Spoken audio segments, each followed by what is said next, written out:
This is the Human Action Podcast, where we debunk the economic, political, and even cultural myths of the days. Here's your host, Dr. Bob Murphy. Hey folks, before we get into today's interview, let me make this important announcement. Join us for our annual Supporters Summit in Delray Beach, Florida, this October 16th through 18th. We'll enjoy a weekend of camaraderie, educational enlightenment, and freedom revolution plotting. Economic and civil liberty have always been behind American greatness, and America cannot be great again if it's not free again. That's why this year's theme is Make America Free Again. Featured guests include Lou Rockwell, Tom DiLorenzo, Joe Salerno, Guido Hulsman, me, and plenty of other speakers. Our keynote speaker will be the popular Mises Wire contributor, libertarian journalist, and prolific author James Bovard. Registration is $475 per person, and you must be a Mises Institute member to register. For more information, visit Mises.org/SS25. Again, that's this October 16th through 18th. We hope you can join us. Go to Mises.org/SS25. Well, Chandler and Vincent, welcome to the Human Action Podcast. It's a pleasure to be here. Thanks for having us. So we're here to talk about your paper. I'll just go ahead and read the title. Actually, I'll read the abstract as well, just to kind of frame it for people, because we don't have a pre-recorded intro for this podcast. It's National Output Without Government, ? And the abstract says, should government services be counted in GDP? In this paper, we argue that this is the wrong question. The more relevant question is, what do government services allow us to capture about economic well-being? By construction, counting government spending at cost as part of GDP turns it into an upper bound approximation of welfare. I'm jumping ahead. We use the concept of the private product remaining from Rothbard as a lower bound measure of economic output that removes government in a comprehensive manner from GDP. We argue that the gap between GDP on the one hand is an upper bound and private product remaining is a lower bound reflects the uncertainty surrounding the true welfare contribution of the state. This gap becomes analytically useful once we introduce state capacity into the picture. I'm jumping ahead here, folks. Using newly extended data for the United States from 1889 to 2024, we find that the size and direction of the gap between the two measures vary systematically in ways that alter our understanding of American economic history and the role of state capacity. In the last sentence, from 1889 to 1928, rising state capacity leads to GDP understating growth. Between 1929 and 85, GDP overstates growth, and yet after 1985, GDP once again understates it. Okay, so just wanted to give people a big picture of where we're going with this. So I guess probably the first thing is, can you guys talk about like what made you focus on this topic? I'll take the first stab at this. So this essentially started as a byproduct of another set of research that Chandler and I were doing on removing defense-related industries from GDP to get kind of a point that Robert Higgs, so I know people at the Mises Institute and listeners of the Human Action Podcast probably know of Robert Higgs, and the core point he was making is tanks that are produced to kill Japanese soldiers and kill German soldiers and Italian soldiers, they don't mean much for consumer welfare in the U.S. So the idea of wartime prosperity is overblown. So Chandler and I had this idea of redoing this entirely. You just totally froze on us for a good U.S. 15 episodes. seconds. And in the process, I revisited because we were writing up what's the history of national accounts? How do you measure GDP? And in the section there was something in there we don't need to start from the top that you think we have what we have, and we just private product remaining, which he had used first. So when we come back, Vincent, just start answering. I thought it was a pretty interesting concept what prompted you to because it was pretty elegantly consistent. It didn't require like a lot of assumptions. It was pretty elegantly simple, and it made no assumption, especially about what's the value of government contribution to the economy. And because of that, I was like, there's something there, and I couldn't first put my finger on it. And then as Chandler and I started thinking, well, why don't we just estimate it for the US and just like provide like Murray Rothbard's measure and just a measure, doesn't need to go into more details about why it's relevant. Just provide data to others.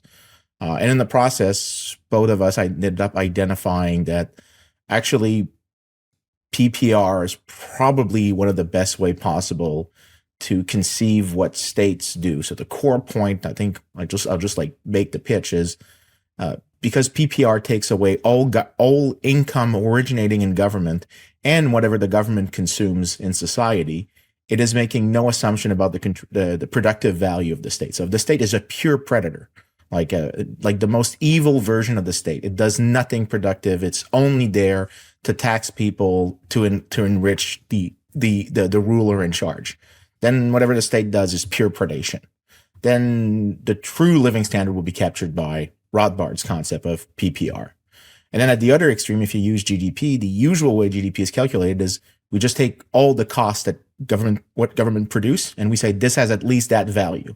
And so at the other extreme, GDP is kind of for those who might be familiar with Paul Samuelson, it's the Samuelson ideal, benevolent, omnipotent, omniscient, benevolent social planner who knows everything and perfectly understands how to use the state to promote economic activity. So it's okay to count whatever the government spends on as pure value to people. And that doesn't make that much sense as an assumption. And if you use anything, the truth must be somewhere between Rothbard's PPR and GDP itself. And we argue that because of that, we probably can get a lot of leverage into social science questions. That's like essentially the pitch.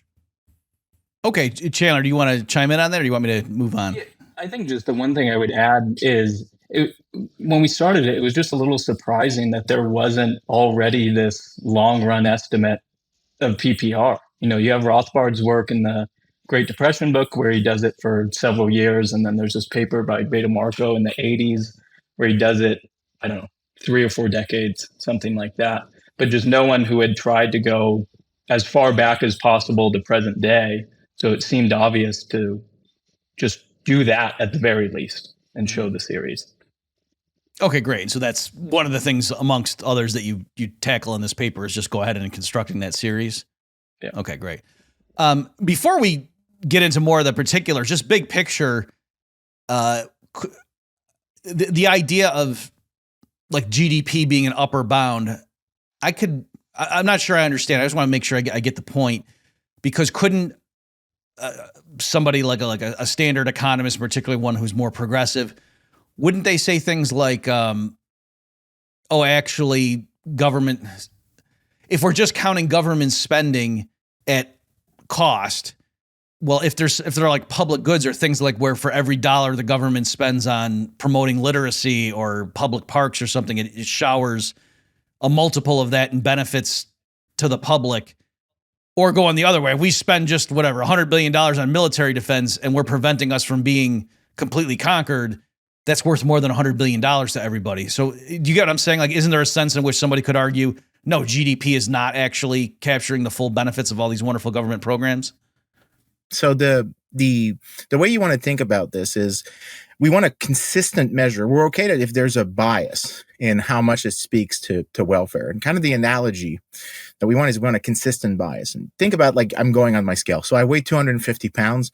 I go on my scale and it tells me I'm 220. So my scale is clearly off, right? But the day-to-day movement, as long as they're correct, will give me the right evolution. So we know we have to be off by some measure, and everyone's in agreement. But what we want is an upper bound that is consistent. And the way GDP is estimated, the way we say we're just going to count everything the government does as its cost, as a valuable output, it's a consistent measure, but at least we can predict how it moves over time, and the movements are going to be correct. So we know we're off. We know we're missing some value out of this. But it is an upper bound that is a consistent upper bound. So you're not sacrificing anything in terms of looking at things over time, but you must be off to some degree if, for example, there's increasing returns to scale or stuff like this. But the core idea here is we want two measurements, an upper bound and a lower bound, an upper bound that is consistent and a lower bound that is also consistent. The problem is everyone makes the assumption when they use GDP, and that is a far problematic assumption, is that every dollar is productive. And Rothbard has this really nice line. He says something along the lines of, if you assume that more than 50% of government spending is counterproductive or waste, then by definition, PPR is closer to the truth than GDP. He does say elsewhere, like in Man, Economy, and State, that he thinks all government spending has no value.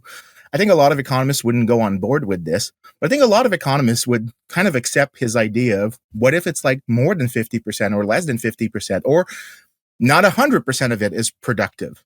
And there's good reasons to believe not 100% of the spending is productive. There's like a big literature on the economics of bureaucracies. Bureaucrats like to inflate their budget. Why? Because they're competing on status. Larger budget for bureaucrats means more prestige, but that means higher cost of producing whatever goods there are. So the state is actually larger. Its costs are higher than the true valuation of the service being produced. So if you try to bring this in, the reality must be between PPR and GDP. And as an upper bound, again, so I'll reiterate, it's consistent upper bound. Okay, so just to, in Chandler, I'll give you a chance a second to chime in if you want, but just to run with that weight analogy. So the idea would be like, oh, you're at the doctor's office every time you get weighed, so you're not going to totally strip down. You're going to keep your shorts on, let's say. And so the point is the number on the scale is actually an upper bound of what your true body weight is because you always have shorts on. But then the issue would be, like, what if sometimes when you go to the doctor, you have like heavier shorts or lighter, and then that's where things would get. But as long as you always had the exact same pair of shorts on, technically the reading on the scale would be overstating your true body weight. But since that would be consistent, if every 6 months you're dropping 10 pounds according to the scale, your doctor could say, oh, you're doing a good job dieting. Like, it'd be silly to quibble about, oh, but wait, I have my shorts on. So this is like, as long as that's always in there, that kind of washes out if what you're interested in is the change over time. Is that a fair way of capturing what you just said, or some of it? I'm comfortable with that way of saying it. I think it's perfect. I just had the image of the weight scaling at the doctor and the trousers, but let's leave that aside. But yes, it's an accurate analogy. Yes, it's a very accurate analogy. Yes. Okay. Yeah, and then it's just also like within the world of parameters of accepted national accounting. So like everyone basically accepts GDP, right? It has flaws, it's missing things. But if we wanted to say, that's the typical standard, and then our FOIL is the lower bound of PPR, we're not really introducing any crazy new measurement or anything. We're just taking out a component that is typically included in GDP. And so we can still, I guess, communicate really easily with people who understand national accounting in this upper bound, lower bound framework. Right. And forgive me, guys, it's just because I've often thought of these things, and we actually recently had Patrick Newman on. We were talking about the same kind of thing about Kuznets and the arguments he had with people going into World War II about how to measure this stuff. But another thing that you said, Vincent, that economists, not just guys like Robert Higgs, but some economists historically were arguing it's not as obvious, like expenditures on military defense, because you might think it was a good idea. We need to build a bunch of bombers or whatever, but that doesn't improve consumer welfare the same way building more radios or, bars of soap does. But isn't that true for a lot of things? Like even in the private sector, like fire extinguishers, there's a sense in which, it doesn't really do anything for me except if I needed it. Aren't there lots of things like that it's not that they directly give you utility, but it's more that it's preventing something really bad from happening.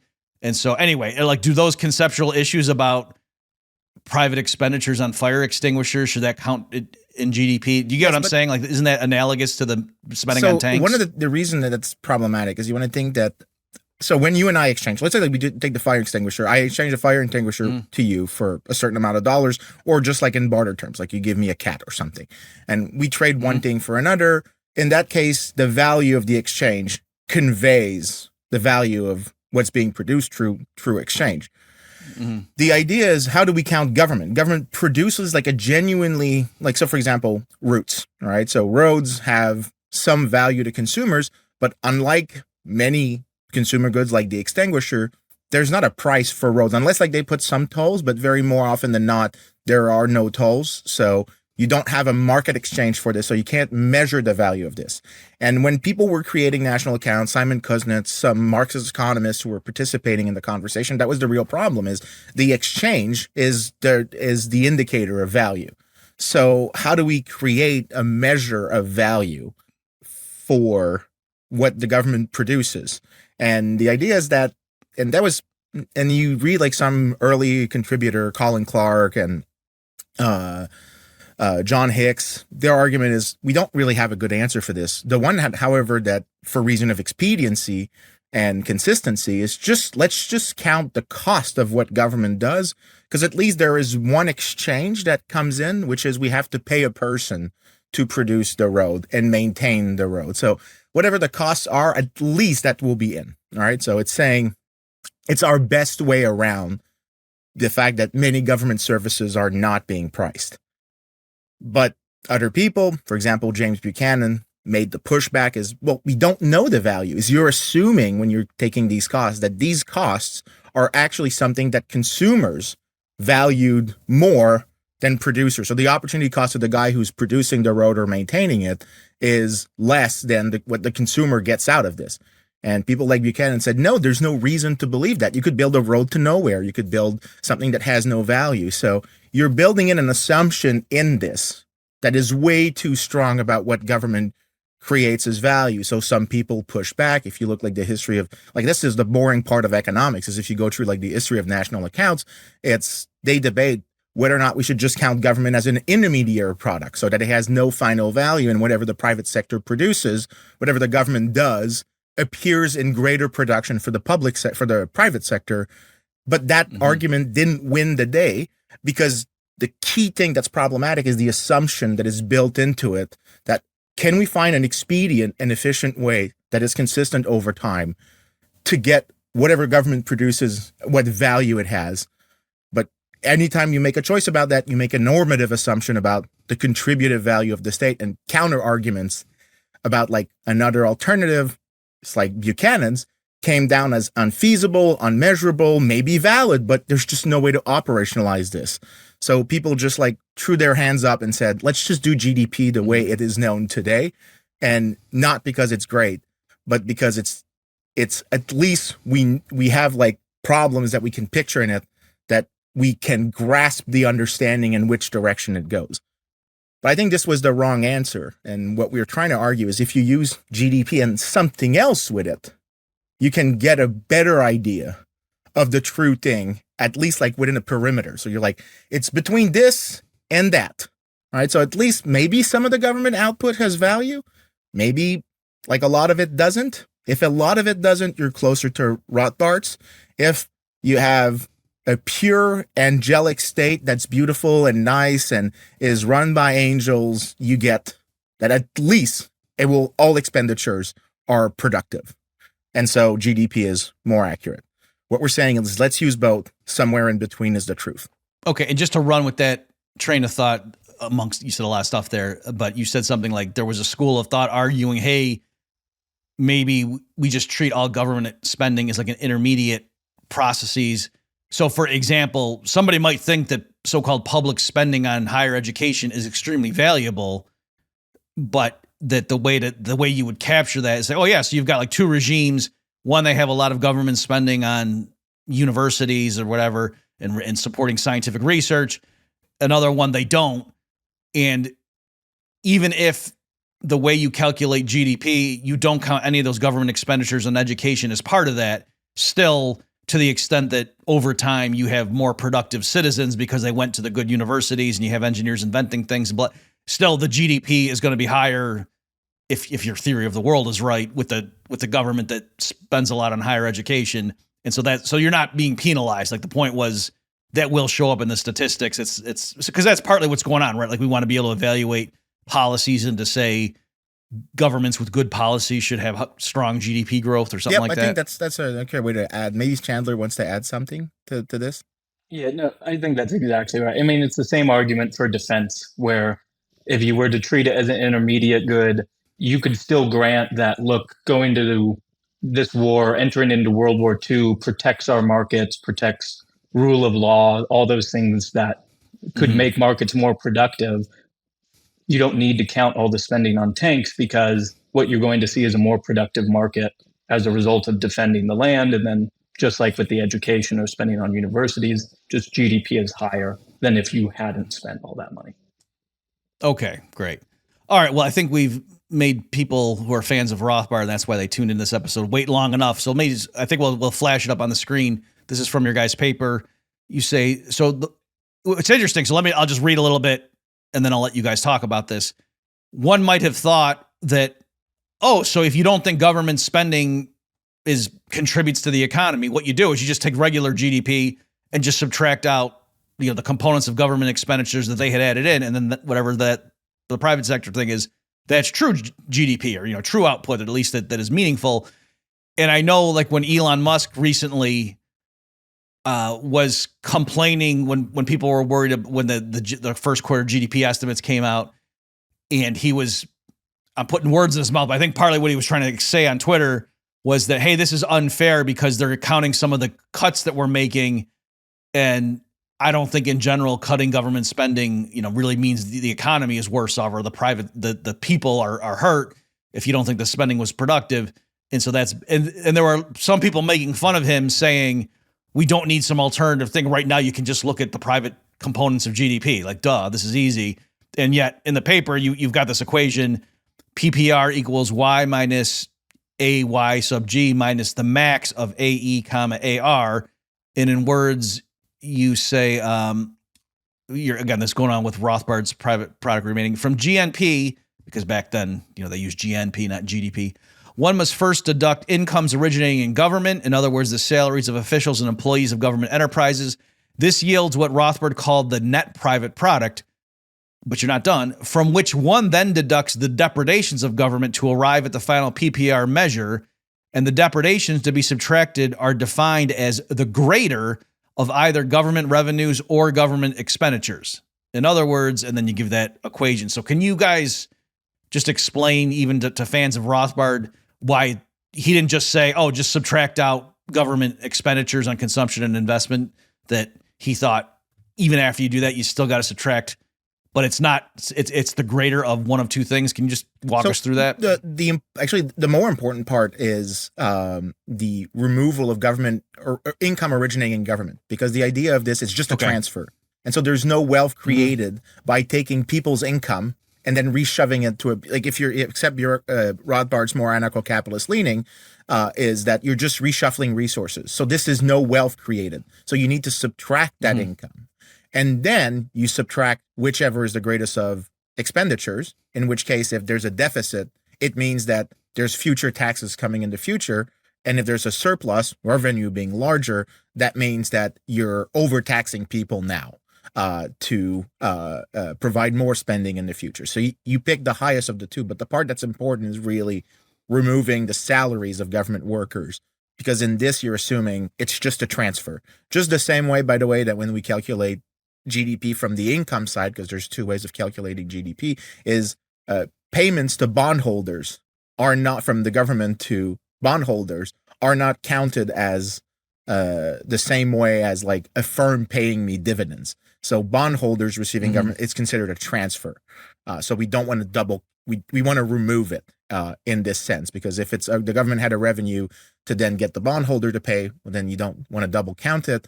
But here it's the same thing, but with a twist, is we're assuming that what Rothbard is assuming in this case is that income is just a transfer. It shouldn't be double counted.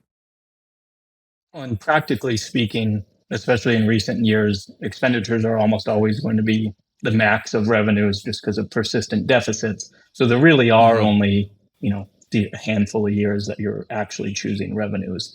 And I think what Rothbard is trying to point out there is if you just looked at actual government spending, but the government runs a surplus, well, you're ignoring all the money that is still taken out of private hands. It's not like the government gives you a refund and says, oops, we ran a surplus, here's your tax money back. Right. Okay. Let me just push one more time on it.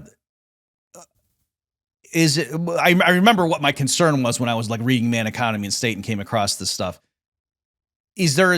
Wouldn't it be true that, let's say the government is running a budget deficit, so that what we're going to subtract out is the expenditure. Wouldn't some of those expenditures be counted as them paying income, like salaries to government employees? So I'm just wondering, aren't you subtracting out those flows twice? I'm forgetting exactly the answer that Rothbard gives, but there is an answer. There is no. I remember specifically. Now on top of my head, I don't remember how he phrased it, but because you're subtracting the government salaries per se, and you're looking at what's left in private hands, you're not double counting in this case. It's because you're subtracting from the total, you're subtracting the incomes originating in government, and then you subtract the revenues.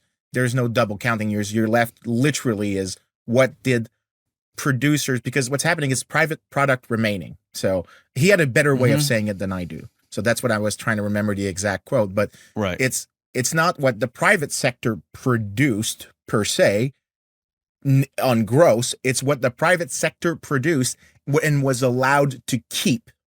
So that's why it's the private product remaining. If we had said private production, then yes, it would be incorrect. But since it's private production remaining, it's what we're saying is what is the net return for privately? What is the net return for private actors? So it's the true returns on productive assets in the economy is what you want to think of, which is why it's okay to do that definition. Rothbard is a better way with words than I do, but that's essentially the answer. It's because of the R in PPR that the answer comes out this way. Gotcha. Right. Do you want to say anything else on that, Chandler? Or you want me to? That sounds about right. It's just you're taking out, here's all the money in the economy, take out the money that's in the hands of government employees, and then make sure we also take out everything that is taken, in the form of taxes or handed over as bonds in the private economy as well. And then just what's left over in only the private economy. Okay, great. Let me now make the opposite. So just as before I said, couldn't a proponent of big government argue that just counting government expenditures dollar for dollar understates the real value that government spending is giving to, overall measures of aggregate welfare? Couldn't a really anti-government person say the flip side, that you guys are talking about PPR being a lower bound, but surely, like with that formula we just showed, if I've got two governments side by side and they both tax the same amount and spend the same amount and pay the same amount in total incomes to government employees, so the PPR, assuming that the private sector is the same initially, you might think the measurements should be equal. But what if when you look under, you open up the hood and the one government regime, it's what it's paying the people to do is they just go around, digging holes and filling them back up, so yeah, that's not helping anything.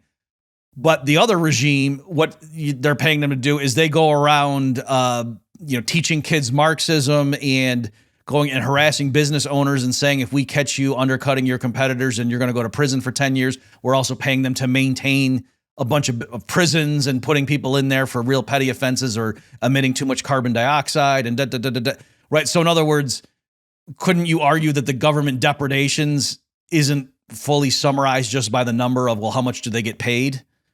Well, yeah, that might be true, but you could make the same argument as you make where you say, let's grant that going to a particular war protects the markets and the existing economy.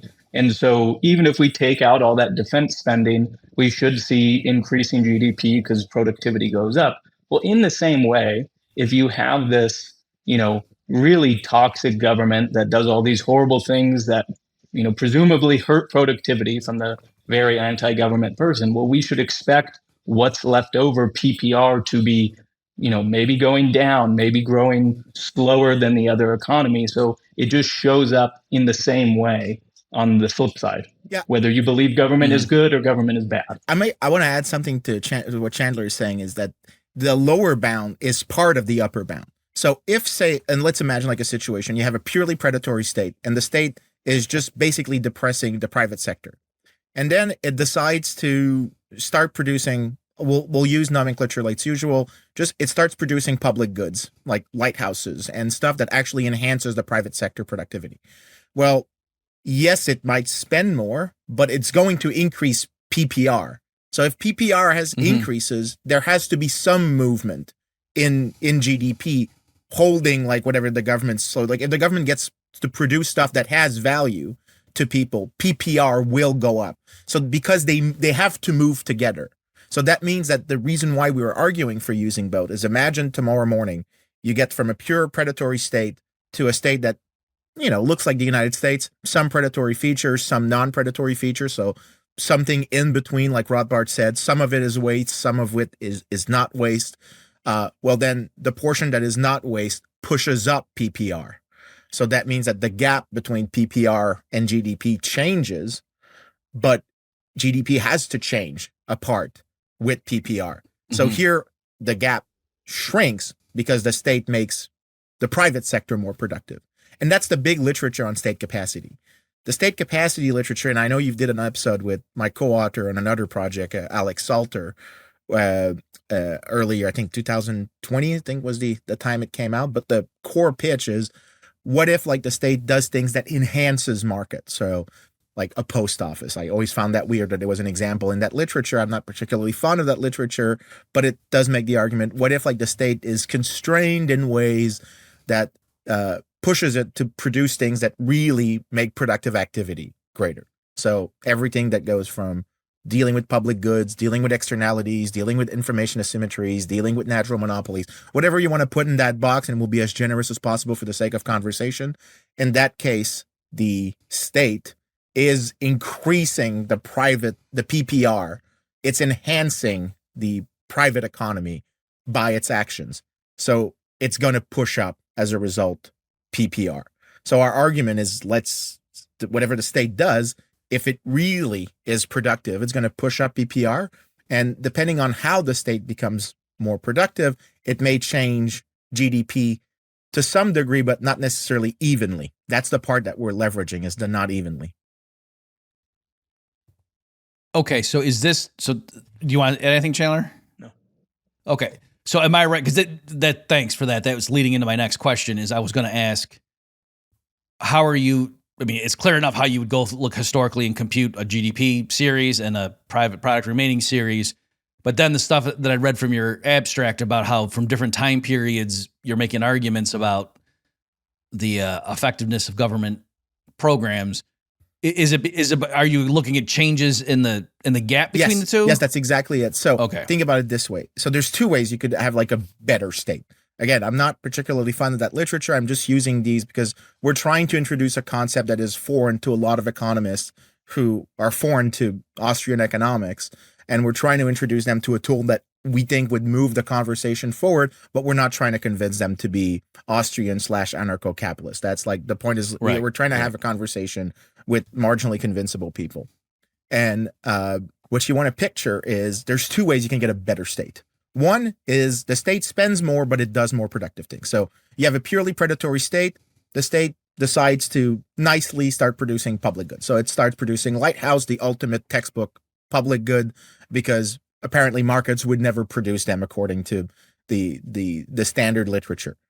It produces this, it spends more, but in the process of producing it, it pushes up PPR and GDP by at least the amount that PPR went up, plus the spending that the government took on. So it's possible that the $1 of spending, let's say it's just $1 to produce a Lighthouse, but it increases the PPR by $20. The gap will have changed between them, but here both of them are moving together. Another way you could get a better state is, let's assume that the predatory state remains predatory, but it takes half as much. Well, then in this case, you're reducing tax rate. Tax rates make the private sector more productive. It increases rates of return on productive asset, so the private sector should increase. In this case, the gap, GDP will have to go up by some part of how much PPR went up, but government spending will drop. So then the gap will change, but here they're not moving evenly in the same direction. And what we're leveraging is the gap between them. The idea being that there's two types of state improvement, is what the state does could become more productive because you get a better state because it spends more, but you could also get a better state because for the same basket of goods and services, it taxes less.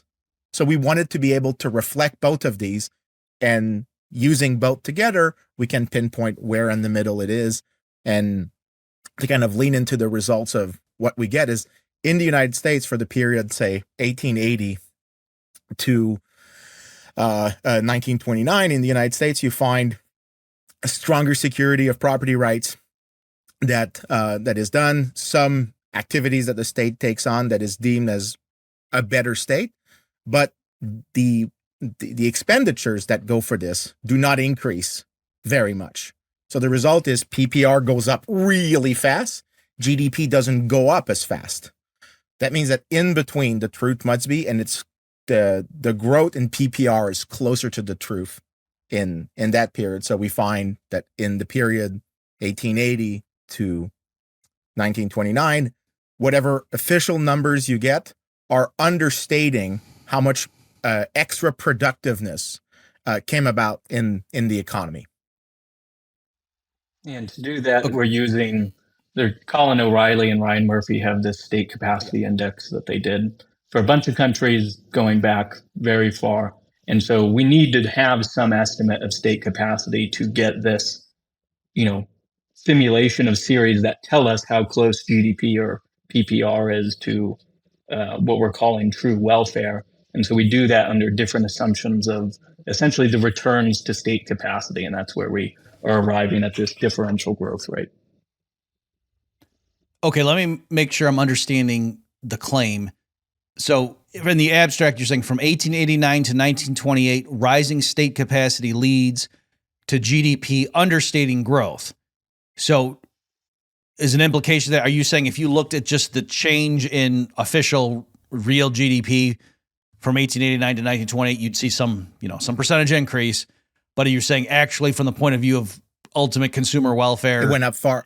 The economy grew better than that number would suggest? That's exactly the point. So people got better off faster than is commonly appreciated over the period by a large degree. And then the flip side, from 1929 to 85, you say GDP overstates growth. And again, like going back to kind of like measuring on a scale metaphor, it's not so much that you're saying GDP overstate. Like the critical thing is to say the increase in the official GDP measure from 29 to 85 might lead you to believe, as if it were inflation adjusted, it might lead you to believe, real standards of living increased by such and such, or real per capita output or something.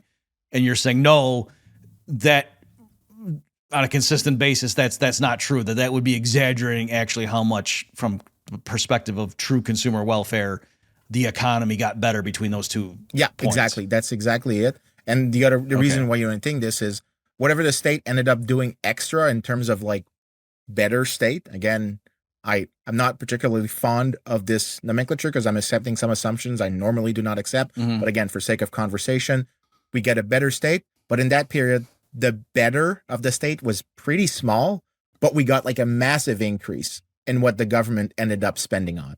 So the state got somewhat better, but for a very high cost. So in that case, GDP will overstate the increases in welfare for people because it assumes that everything we got from the extra state that we got in terms of spending was actually productive. Whereas the state capacity measure, the better state measure, says, we didn't get that much of a better state. Mm-hmm. So those points kind of dovetail with somebody who's got a worldview that they're skeptical of the government, because you say, well, what happened from the 1880s up till 1929? And the U.S. was a fairly free market economy. And then what was going on from 1929 through 1985 is a massive expansion, certainly of the federal government.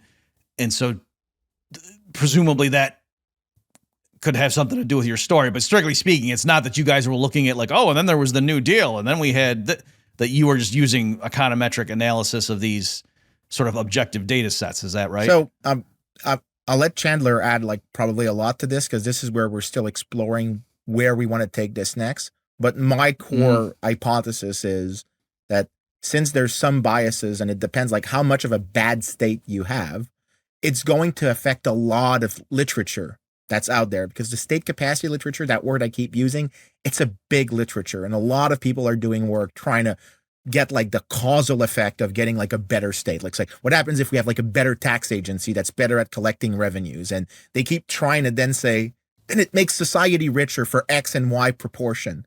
And what we're saying is, look, without even accepting any of the premises. So for auditors, for listeners, I'll point out that I am I'm a libertarian, and I have very strong anti-government dispositions. And sometimes if I wake up near tax day, I'm bordering on being an anarcho-capitalist. I flirt with that line. So I'm not like particularly fond of that nomenclature, but it does point out on the own terms of people I'm engaging with in the state capacity, like me and Chandler are engaging with on the state capacity literature. It's saying, even if we accept all your premises, your measurement is going to overstate your case. So if we were to redo all the tests you're doing, so let's take like all the batteries of tests and let's redo your results with PPR. And then everyone you use GDP will redo it with PPR. How much of your results vanishes because of this? The more some of the results vanish, the more it means that the literature is not as strong as it claims. It's overstating the case for getting better state capacity. In that case, I think it's easier for me afterwards to then point out some of my more libertarian points, but I don't need to point out my libertarian point to convince people of the first round that there is a systemic bias in the literature that causes people to overstate how much states are helping economic development because they're taking as granted this assumption that all government spending is productive. And it's not correct. It's a mixture between PPR and the other one. The share of results that will disappear as a result of the using PPR in conjunction with GDP should tell us how strong or how weak the literature is. So if 50% of estimates, like the people say, like it boosts up like on average GDP by 50%, but PPR is only boosted by 3%, then that means that whatever number we're getting from the conventional literature is clearly overstated by some degree. Yeah, to just take a step back and say, maybe those state capacity increases or what you're capturing there just aren't as good as you think. And we can check that. We're not trying to say for sure. It's like we say in the paper, if you think it's absurd to say that everything the government does has zero value, you should think it's equally absurd to say that everything the government does has value at the dollar value as shown in GDP. And so this, we think, gives us the tools to figure out where we are between those two extreme assumptions. Okay. Last question I have for you, again, because it's sort of a black box in the discussion. If all people had was not looking at your paper, knew the literature, but just what we've said here, they might still be a little bit fuzzy on the state capacity. So I think you mentioned it was Ryan Murphy, and I forget who else, developed some sort of index of state capacity. So is that something like, are they just kind of is that where the rabbit is put into the hat, that their index of state capacity, is that just reverse engineering and saying for $1 of state spending, this is how much it contributes to welfare? So now we've just like put everything in that one box, or is it not? Am I misunderstanding? So there's a lot of state capacity index that exist out there. And generally they have like a mixture of the following things. They'll look at rule of law. So not necessarily like spending. Do you have an independent judiciary? Do you have independent statistical agencies? They try like different things essentially. So they want to know, is the state able to do certain tasks? So it's not about the amount of inputs that they chug in. So like a monetary amount. Some of them try to use like monetary amount, but they try to capture, are you doing a job? Like the job being, are you providing police services? Are you providing are you protecting equal rights for everyone? So are women allowed to own property? If they divorce, can they get their property recognized, et cetera, et cetera. So it tries to capture tasks that the state does. And then like sometimes they try to add like, is it effectively doing these tasks? So like it says on paper it does it, but de facto, does it actually do what it says it does? But it's not about like dollar amount thrown into the equation. And the thing that Chandler and I want to do is we want to anchor ourselves as much as possible to what they're doing. So that way we can just isolate the true effect of the PPR point. That Murray Rothbard's approach to national accounts probably allows the entire literature to shift position just a little on its existing stance, because we can capture that one point. We don't have to debate what's the right measure, what's the ideal measure of state capacity, or even if the idea of state capacity. So like, I think if I can refer to the earlier episode you did with Alex Salter, we think the concept of state capacity linking to growth is very, very weak, largely because it's more correlation than it is causation. And we explain in that other work why. So I invite everyone to listen to that episode. I think it's like one of your first, and in fact, like one of your earlier ones, if I'm not mistaken. But I don't want anyone to have to go through all of this. You can accept everything Chandler and I are doing in this paper, and we believe that it should at least move the conversation in a way that we believe is more in line with our priors. It probably will move more in line with classical liberal ideas without having to accept classical liberal premises at all. So it's kind of a way for us to converse with other people using what we think are far superior tool on their own merit without requiring any normative implication. That's what I'm trying to convey is where is the true value of Rothbard's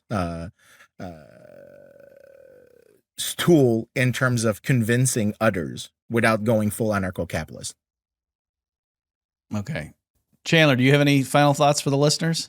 I don't think I could put it much better than that. So I'll let Vincent have the last word.